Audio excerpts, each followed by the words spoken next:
Hello friends की खबर मैं आयुष आपनालोके चाই আছে MLD क्रिएशन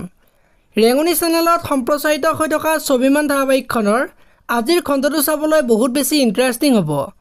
কিয়নো যোৱাটো খণ্ডত ৰিমলিয়ে জিতৰ লগত আগতে কটোৱা সময়বিলাক ভাবি আছিল আৰু সেই সময়তে মাকে গৈ ৰিমলিৰ ডিভোৰ্সৰ কথা কৈছিল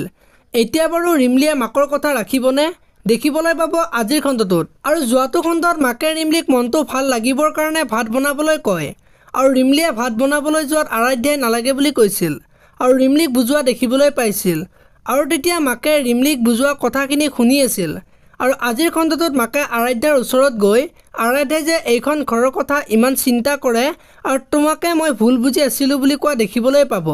ইফালে আকৌ যোৱাটো খণ্ডত আৰ্হিৰ দেউতাকক পুলিচে লগত লৈ আহি পুলিচে অনিৰুদ্ধক ফোন কৰি আৰ্হিক থানালৈ আনিবলৈ কয় আৰু তাৰ পিছত অনিৰুদ্ধ অকলে থানালৈ আহিছিল আৰু আজিৰ খণ্ডটোত পুলিচে আৰ্হিক দেউতাকৰ ওচৰত গতাই দিবলৈ ক'ব আৰু তেতিয়া অনিৰুদ্ধই দেউতাকক আৰ্হিক থৈ যাবলৈ ক'ব আৰু যিমান পইচা লাগে দিম বুলি ক'ব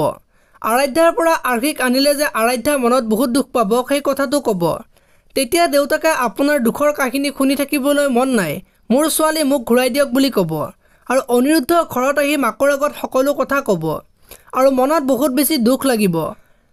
আৰু আজি শুই থকা অৱস্থাত অনিৰুদ্ধই আৰ্হিক লৈ যাব এতিয়া বাৰু আৰাধ্যাই গম পাবনে দেখিবলৈ পাব আজিৰ খণ্ডটোত আপোনালোকে ছবিমান ধাৰাবাহিকখন চাই কেনেকুৱা পায় কমেণ্ট কৰি জনাব যদি আপোনালোকে এতিয়ালৈকে ভিডিঅ'টো লাইক কৰা নাই লাইক এটা কৰি দিব আৰু যদি চেনেলটো প্ৰথমবাৰৰ বাবে চাই আছে তেনেহ'লে চেনেলটো ছাবস্ক্ৰাইব কৰি বেল আইকনটো প্ৰেছ কৰি দিব ধন্যবাদ।